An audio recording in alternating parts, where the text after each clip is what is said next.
Main reason ఇవాళ ఈ press meet పెట్టడానికి మెయిన్ రీజన్ అంటే ప్లీజ్ నేను ఎవరిని బ్లేమ్ చేయట్లేదు. Please understand there is a lot of misinformation, there is a lot of false allegation, wrong అంటే మిస్కమ్యూనికేషన్ వల్ల కూడా చాలాసార్లు జరుగుద్ది. So I just want to tell, I don't want to blame any department or any particular political leader or the government. In fact, government though we are very, very happy because, you know, maku theatre special prices ఇచ్చారని we are actually very happy with them. So ఇది ఏ ఇండివిజువల్కి సంబంధించిన విషయం కాదు. I just want to address everybody that there's a lot of misinformation. నేను ఇలా behave చేశాను, నేను అలా అన్నాను, నేను ఇలా చేశాను అనేది రాంగ్ ఎలిగేషన్స్ పడేసరికి I'm feeling extremely, how do you say, అంతే extreme. It's humiliating and character assassination. నేను 20 ఏళ్ళుగా నేను ఎప్పుడు ఇలాంటి ఇష్యూలో 20 ఏళ్ళుగా నన్ను చూస్తున్నారు కదా, నేను ఎప్పుడైనా ఇలా చేస్తానా, ఇలా అంటానా, ఇలా మాట్లాడగలనా? అలా అన్నప్పుడు చాలా బాధ వేస్తుంది. ఎందుకంటే ఓకే అది ఫ్లోలో చెప్పచ్చులే, అది ఇట్స్ ఓకే. ఎనీవేస్ జరిగిందంతా మాత్రం చాలా there is a lot of wrong information going on, there is a lot of misinformation, lot of false allegation. Especially నా క్యారెక్టర్ అసాసినేషన్ చేసేసరికి సార్ నేను సినిమా చేసి సినిమా చాలా పెద్ద సక్సెస్ అయ్యి ఉండి ఆ సక్సెస్ అంతా పక్కన పడేసి మొత్తం యూనో గత 15 రోజులుగా నేను ఇక్కడే కూర్చుని అన్ని ఫంక్షన్స్, అన్ని ప్రోగ్రామ్స్, అన్ని సెలబ్రేషన్స్ అన్ని మ్యాక్సిమం క్యాన్సిల్ చేసేసుకుని పబ్లిక్ ఫంక్షన్స్ అన్ని పెడతా ఉన్నాయి. అన్ని క్యాన్సిల్ చేసుకుని ఒక్కడనే ఇక్కడ కూర్చుని అరే ఇలాంటి టైం ఎలా ఉండేది, నేను ఎలా ఉండాల్సిన టైం ఇలా అయిపోయింది అంటే నేను ఒక్కడనే కూర్చుని 15 రోజులు ఇంట్లో ఎక్కడికి వెళ్ళబోతున్నా, నా ఆఫీస్కి వెళ్ళబోతున్నా. నేను సొంతగా సినిమా తీసా, ఒక సినిమా 3 ఏళ్ళు కష్టపడి తీసిన సినిమా థియేటర్లో ఎలా ఉందో కూడా నేను చూడలేదు ఇప్పటి వరకు. నేను నా సినిమా థియేటర్లో ఎలా ఉందో చూడలేదు నేను. And that's my biggest education. మీరు రాబోయే సినిమాలు నేను ఎలా తీయాలి, ఇట్స్ మై లెర్నింగ్ కర్వ్. నాకు చాలా ఇంపార్టెంట్ నేను థియేటర్లో చూడటం. నేను నేర్చుకుంటా సినిమాని. నేను నీకు నెక్స్ట్ ఇవ్వాలంటే సినిమా నేను అలాంటి నేనేం చెప్తున్నానంటే ఇలాంటి టైంలో కూడా నేను ఒక్కనే ఇంట్లో 15 రోజులు కూర్చుని అరే ఇట్స్ ఓకే అయ్యేది అయింది, ఇట్స్ ఓకే మన తప్పేం లేదు అంటే డైరెక్ట్ ఇన్వాల్వ్మెంట్ లేదు. ఇట్స్ నా ప్రెమిసెస్లో అయింది కాబట్టి I am extremely apologetic for what has happened. అలాంటిది ఇలా 15 రోజులు కూర్చున్న తర్వాత మీరు ఇలా అన్నారంట, మీరు అలా అన్నారంట, కాళ్ళు చేతులు ఇరిగిపోతే పర్లేదు అన్నారంట అంటే డెఫినెట్లీ చాలా బాధ వేస్తుంది. అందులో ఏంటి ఒక నేషనల్ మీడియా ముందు ఇలా మాట్లాడతాం అనేది నా క్యారెక్టర్ అసాసినేట్ చేసినట్టు కదా దేశం ముందు.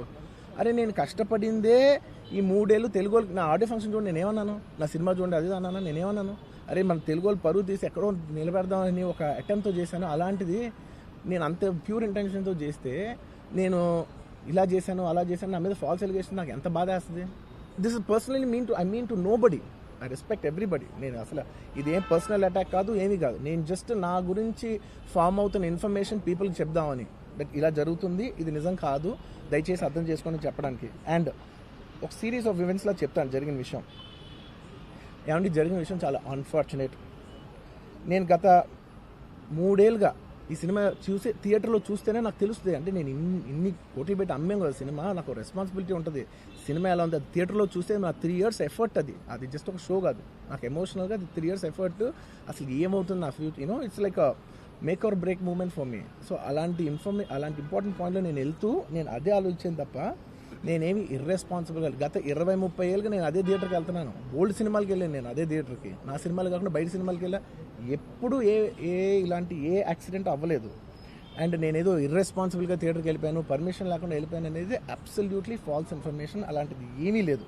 యూనో థియేటర్ వాళ్ళు పర్మిషన్ సార్ట్అవుట్ చేసుకున్నారని చెప్పి మేము అక్కడికి వెళ్ళాము. అక్కడికి వెళ్తే పోలీసులే క్లియర్ చేస్తున్నారు అక్కడ. So it is understood that you know everything is sorted. నేను వాళ్ళ డైరెక్షన్లోనే వెళ్తున్నాను. అండ్ ఏంటి వాళ్ళు ఒకవేళ నిజంగా పర్మిషన్ లేకపోయి ఉంటే చాలాసార్లు వాళ్ళు చెప్తారు సార్ మీ పర్మిషన్ లేదంటే మేము రెండింటిలో వెళ్ళిపోతాం. వాళ్ళే క్లియర్ చేసి ముందుకు రమ్మంటూ ఉంటే పర్మిషన్ ఉందనుకునే కదా మేము ముందుకు వెళ్తూ ఉంటాం in that flow of things.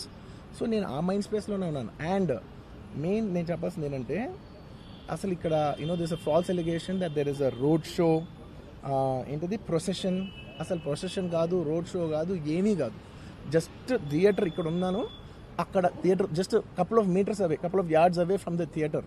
అది అసలు రోడ్ షో కాదు, ఏమీ కాదు. కార్ అలా వెళ్తూ ఆగిపోయింది. ఒక పాయింట్ తర్వాత ఎంత జనం కూడిపోతారంటే అండి, మీరు కనపడితే కానీ జనం వెళ్ళరు. బౌన్సర్లు కానీ ఎవరన్నా పోలీస్ కానీ అందరూ అడుగుతారు సార్ మీరు ఒక్కసారి వేవ్ చేసాను సార్ వాళ్ళు వెళ్ళిపోతారంటే మేము మామూలుగా ఎప్పుడు బయటకు వచ్చి అందరికి వేవ్ చేస్తాం. అది నేనే కాదు, ఎనీ లీడర్ ఎనీ సెలబ్రిటీ ఎవరైనా అడగండి, మనం వేవ్ చేస్తేనే వాళ్ళందరూ జరుగుతారు. ఓకే చూసాం, ఒక సాటిస్ఫాక్షన్ ఉంటుంది, అప్పుడు దే స్టార్ట్ మూవింగ్ అవే. ఆ దీని మీద చేశాను. And it's also respect. ఇంత వేల మంది చూస్తానికి వచ్చినప్పుడు నేను నా కార్ లోపల, టెంటెడ్ కార్ లోపల దాక్కుని కూర్చుని ఉన్నా. బట్ అంతమంది అంతమంది వచ్చినప్పుడు వాళ్ళకి ఏం కావాలి, హీరోది ఒక గ్లిమ్స్ కావాలి అంతే.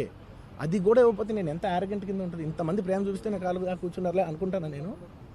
అరే నేను బయటకు వచ్చి ఒక్కసారి వాళ్ళందరికీ థ్యాంక్ యూ ప్లీజ్ పదండి ఇలా అంటుంటా. మీరు చూడండి నా జస్టిస్ అని చూడండి. ఇలాంటే ఇలా పదండి అంటే నేను చెప్తేనే వాళ్ళు వెళ్తారు. అది పోలీసులు కానీ బౌన్సర్లు కానీ అందరూ మేనేజ్మెంట్ అందరూ అడుగుతారు, సార్ మీరు చెప్తేనే వింటారు, ఒక్కసారి మీరు చెప్పండి అంటే మేము వచ్చి బయటకు వచ్చి ఇలా వేవ్ చేసి ఇలా అంటే వాళ్ళందరూ జరుగుతూ ఉంటారు. That is how we went into the theatre. And థియేటర్కి వెళ్ళిన తర్వాత what I wanted to say is that there's a misinterpretation అనుకోండి, మిస్ఇన్ఫర్మేషన్ అనుకోండి, ఫాల్స్ ఇన్ఫర్మేషన్ అనుకోండి, ఏమనుకోండి, it is no road show, it is no procession. Just థియేటర్కి వెళ్తుంటే జనాలు ఎక్కువ బయటకు వస్తే జస్ట్ అలా వేవ్ చేసి మళ్ళీ లోపలికి వెళ్ళిపోయి మళ్ళీ థియేటర్ లోపలికి వెళ్ళిపోయాం. అండ్ థియేటర్ లోపల మీరు సినిమా చూసిన కొంచెం సేపటికి సార్ నా వర్క్ అసలు ఏ పోలీసు కానీ ఎవ్వరూ నాకు వర్క్ అసలు నన్ను కలవలేదు, నాతో ఏం చెప్పలేదు. నాకు చెప్పిందల్లా అది పైగా మా మేనేజ్మెంట్ సైడ్ నుంచి వాళ్ళు మా వాళ్ళు వచ్చి చెప్పింది ఏంటంటే, సార్ బయట ఓవర్ క్రౌడ్ అవుతుంది, మీరు దయచేసి వెళ్ళిపోండి అని చెప్పారు. వాళ్ళ పోలీసు వాళ్ళందరూ బయట చాలా మందికి ప్రాబ్లం అవుతుంది సార్, ఓవర్ క్రౌడ్ అవుతుంది, మీరు వెళ్ళిపోండి అంటే నేను వెళ్ళిపోయా. సినిమా స్టార్ట్ అయిన కొంతసేపు నేను వెళ్ళిపోయా. నేను మా వైఫ్ అందరూ మేము బయటకు వచ్చాము అంతే. నాకు అసలు ఆ తర్వాత నెక్స్ట్ డే నాకు తెలిసింది ఒక లేడీ ఇలా ఉందంట, కళ్ళు తిరిగి పడిపోయిందంట, ఆ తర్వాత ఆవిడ పాపం చనిపోయిందంట, ఇలా ఒక కిడ్ ఉన్నాడు అంటే నేను షాక్లో గురయ్యా. అంటే నాకు తెలీదు అసలు, నెక్స్ట్ డే వరకు నాకు అసలు తెలీదు. I had no idea. ఎందుకంటే నేను నా పిల్లోనే పక్కన పెట్టుకున్నా, నా వైఫ్ నా కొడుకు నా కూతురు థియేటర్లోనే ఉన్నారు. నాకు తెలీదు.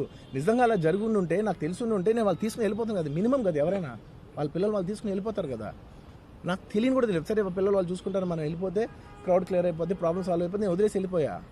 అలాంటిది నాకు తెలిసి కూడా నేను సినిమా చూస్తూ ఉన్నాను, ఇలాంటి ఫాల్స్ అలిగేషన్స్ వస్తే చాలా బాధ వేస్తుంది. పిల్లలు ఉన్నారు సార్, పిల్లలు వదిలేసి వెళ్ళిపోతాను నేను.